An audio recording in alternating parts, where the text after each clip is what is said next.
السلام علیکم۔ آج میں آپ کے ساتھ ایک سچی کہانی شیئر کروں گی جو کہ ریلیٹڈ ہے دعا کے اثر سے، کہ دعا کا کتنا اثر ہوتا ہے۔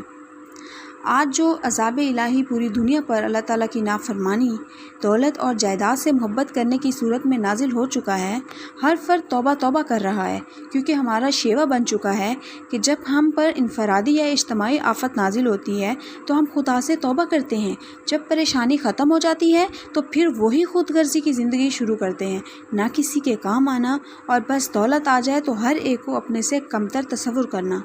غرض کہ نہ خدا سے سچی محبت اور نہ ہی اس کی مخلوق سے، صرف اپنی ذات اور اپنی اولاد سے محبت کرتے ہیں۔ لیکن وہ لوگ جو خدا اور اس کی مخلوق سے محبت کرے، خدا بھی اس کو ہر عذاب الہی سے محفوظ رکھتا ہے۔ اس بار سچے دل سے ہر شخص توبہ کر لے اور دوسروں کے کام آنے کا اپنے آپ سے وعدہ کر لے تو آفت ٹل سکتی ہے۔ یہ ایک ایسے شخص کی کہانی ہے جس نے سچے دل سے توبہ کی۔ خدا نے اس کے بیٹے کو ایک درویش کی دعاؤں سے صحت مند زندگی عطا کی اور آج وہ ایک بہت بڑی کمپنی کا مالک ہے۔ اس کہانی کو پیش کرنے کی جسارت کر رہی ہوں۔ وہ لکھتے ہیں کہ میں چند ماہ پہلے ایک شادی میں شرکت کے لیے کراچی گیا۔ وہاں پر میرا دوست الطاف اٹلی سے آیا ہوا تھا۔ ہم دونوں ایک روز صدر کی مشہور دکان سے نہاری کھائی، جس کی نہاری بہت مشہور تھی۔ رات کو کھانے کے لیے کوئی سیٹ خالی نہیں تھی، باہر ایک لمبی سی لائن بھی لگی ہوئی تھی۔ خیر ہمیں مالک دکان کے سامنے ایک سیٹ خالی ہونے پر مل گئی، حالانکہ بہت زیادہ لیٹ ہو گئے تھے اور ریٹ بھی بہت زیادہ تھے۔ لیکن لوگوں کے پاس پیسہ اپنی ذات پر خرچ کرنے کے لیے ہی ہے، لیکن غریب کے لیے ایک وقت کا کھانا کھانے کے لیے بھی نہیں ہے۔ پھر ہم نے بیرے سے پوچھا، یہ باہر لمبی سی لائن لگی ہوئی ہے، یہ کون لوگ ہیں؟ کیا مالک کی طرف سے ان کو مفت کھانا تقسیم ہوگا؟ اس نے آہستہ سے کہا، وہ سامنے جو مالک بیٹھا ہے یہ تو کسی ایک کو کھانا مفت نہ کھلائے۔ کافی عرصہ اسی ٹائم ایک آدمی خاموشی سے آتا اور مالک کو رقم دے کر چلا جاتا ہے، لیکن آج اس شخص کو کسی نے نہیں دیکھا۔ لائن ختم ہو جاتی ہے مگر کھانا ختم نہیں ہوتا۔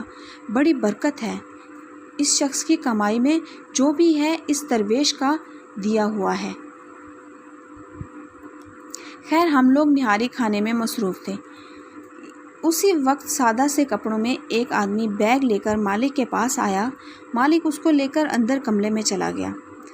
جو مالک دکان کسی گاہک کو خاطر میں نہیں لا رہا تھا، وہ اس کی عزت و احترام سے اس کو رخصت کرنے باہر تک آیا، جسے عموماً ہم ہر ایک کو غلط رویے سے دیکھتے ہیں۔ میری بھی سوچ ایسی ہی تھی۔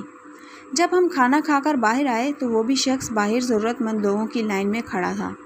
نہ چاہتے ہوئے میں نے کہا، یہ کون آدمی ہے جس کو مالک دکان نے اتنی اہمیت دی؟ وہ خود کو لائن میں اپنی باری میں کھڑا ہو کر کھانا کھانے کے لیے کھڑا ہے۔ میں نے ضروری کام کا بہانہ کیا۔ کل شادی والے گھر ملاقات کا وعدہ کر کے الطاف ٹیکسی میں بیٹھ کر چلا گیا اور اتنے میں ایک شخص ڈبے میں نہاری اور روٹیاں لے کر چل پڑا۔ میں بھی آہستہ آہستہ اس کے پیچھے چلتا رہا اور پھر اختر کالونی والی بس میں سوار ہو گیا اور ایک کوارٹر میں تالا کھولا اور وہ اندر چلا گیا۔ تھوڑے وقفے کے بعد میں نے سوچے سمجھے منصوبے کے تحت بیل دی۔ وہ صاحب باہر آئے۔ جی حکم۔ میں نے اپنا نام بتایا کہ یہاں پر قربت میں کوئی محمود صاحب ان کا پتہ معلوم کرتا تھا۔ وہ مسکراتے ہوئے بولے، آپ صدیقی ہو کر جھوٹ بولتے ہیں، آپ تو میرا پیچھا صدر سے کر رہے ہیں۔ بہرکیف بولیں، کسی قسم کی امداد درکار ہے؟ اور مجھے ایک الماری کھول کر بولے، جس قدر ضرورت ہو رقم لے لیں۔ وہ الماری نوٹوں سے بھری ہوئی تھی اور زیادہ تر نوٹ بڑی رقم والے تھے، یعنی 5000 والے تھے۔ نہیں جناب، آپ کی دعاؤں سے میں معقول پینشن لیتا ہوں، اس پر میرا کوئی حق نہیں ہے۔ میں نے کہا، پھر کیا چاہتے ہیں؟ میں نے ساری کہانی اس کو بیان کر دی کہ کس طرح آپ نے دکان کے مالک کو ادائیگی کی، پھر ضرورت مندوں کی لائن میں لگ کر اپنی ہی ادائیگی کا کھانا حاصل کیا۔ وہ کہنے لگے، بات یہ ہے کہ جہاں تک ادائیگی کا تعلق ہے یہ ان کا حق تھا، اور لائن میں بھی اس لیے کھڑا ہوا تھا کہ مجھے اس کیفیت سے گزرنا پڑے جس سے یہ ضرورت مند گزرتے ہیں۔ لیکن یہ تبدیلی کیسے آئی؟ میں نے پوچھا۔ ایک درویش فقیر نے میری زندگی بدل دی اور میرے بیٹے یاسر کو ان کی دعاؤں کے طفیل اللہ نے نئی زندگی عطا فرمائی۔ اور وہی میرے کاروبار کی دیکھ بھال کر رہا ہے، اور اس فقیر کی ہدایت کے مطابق تھوڑی بہت خدمت کر کے قبر کے عذاب سے محفوظ رہنے کی کوشش کر رہا ہوں۔ پھر انہوں نے اپنی اس فقیرانہ زندگی سے یوں پردہ اٹھایا: میرا نام وقار عثمانی ہے، میرے والد مرحوم ایک بہت بڑی کمپنی کے مالک تھے۔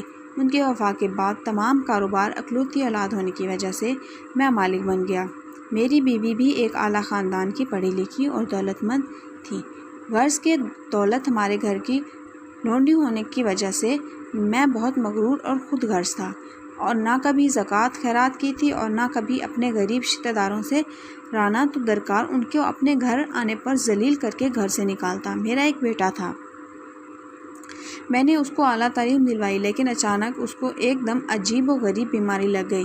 وہ روز چلاتا اور درد سے برا حال ہو جاتا۔ میں نے پاکستان، یہاں تک کہ باہر کے ممالک کے ڈاکٹروں کو دکھایا، مگر میرا بیٹا چند ماہ میں سوکھ کر ہڈیوں کا ڈھانچہ بن گیا، اور ڈاکٹروں نے جواب دے دیا کہ یہ چند ماہ کا مہمان ہے۔ پھر مجھے اپنے خدا کی یاد آئی، اور خدا نے مجھے غرور کی سزا بیٹے کی بیماری کی صورت میں دے دی۔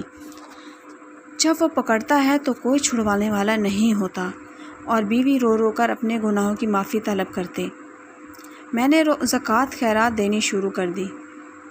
ماہ رمضان میں نے اور بیوی نے پورے روزے رکھے اور اللہ سے معافی مانگی اور دعا کی کہ ہمارے بیٹے کو کم از کم عید تک زندہ رہنے دینا۔ 27ویں رمضان میں میں اور میری بیوی روزہ افطاری کے لیے دسترخوان پر بیٹھے تھے۔ اچانک کسی نے بیل دی۔ میں نے باہر آ کر دیکھا تو ایک درویش نما آدمی کھڑا تھا۔ کہنے لگے: بیٹا، میرا روزہ افطار کرا سکتے ہو؟ میں نے عزت و احترام سے ان کو دسترخوان پر لے آیا۔ روزہ کھولنے میں دیر تھی۔ اچانک میرے بیٹے نے زور زور سے چلانا شروع کر دیا اور رونے لگا۔ ہمیں لگا کہ شاید اس کا وقت قریب آ گیا ہے۔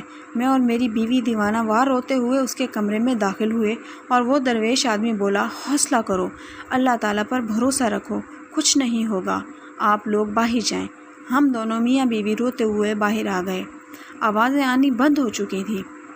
تھوڑی دیر بعد مسجد سے اذان کی آواز آئی: اللہ اکبر، اللہ اکبر۔ ہم نے روزہ افطار کیا۔ پھر ہم دونوں حضرات قریبی مسجد میں نماز پڑھ کر واپس آئے تو میری بیوی، جو چند لمحے پہلے رو رو کر پاگل ہو رہی تھی، خوشی سے درویش کے پاؤں میں گر پڑی۔ عثمانی صاحب کی دعاؤں کے طفیل ہمارا بیٹا ٹھیک ہو گیا تھا۔ میں بھی ان کے پاؤں میں گر پڑا اور اپنے بیٹے کو دیوانہ وار پیار کرتے ہوئے خوشی سے پاگل ہو رہا تھا۔ اچھا جناب، روزہ افطار کرانے کا بہت بہت شکریہ، اجازت چاہتا ہوں، میرا کام ختم ہو گیا۔ وہ جانے لگے تو میں نے نوٹوں سے بھرا ہوا بریف کیس لا کر ان کے قدموں میں رکھ دیا۔ یہ میری طرف سے آپ کو نذرانہ ہے۔ انہوں نے انکار کر دیا اور کہا: یہی وہ چیز ہے جس نے تمہیں غرور سے بھر دیا تھا۔ میں نے ہاتھ جوڑ کر معافی مانگی اور کہا: کوئی نصیحت تو کر دیں۔ اس نے کہا: خدا اور اس کی مخلوق سے محبت کرو، جاؤ ان کاغذ کے ٹکڑوں کو خدا کی راہ میں خرچ کرو۔ میں نے سارا کاروبار اپنے بیٹے یاسر کے حوالے کر دیا اور اس کوارٹر میں آ کر اپنی زندگی انسانیت کی خدمت کے لیے وقف کر دی۔ اس کا مطلب یہ ہوا کہ انسان کو غرور نہیں کرنا چاہیے، کیونکہ جو کچھ بھی اس کے پاس ہے وہ اس مالک کا دیا ہوا ہے۔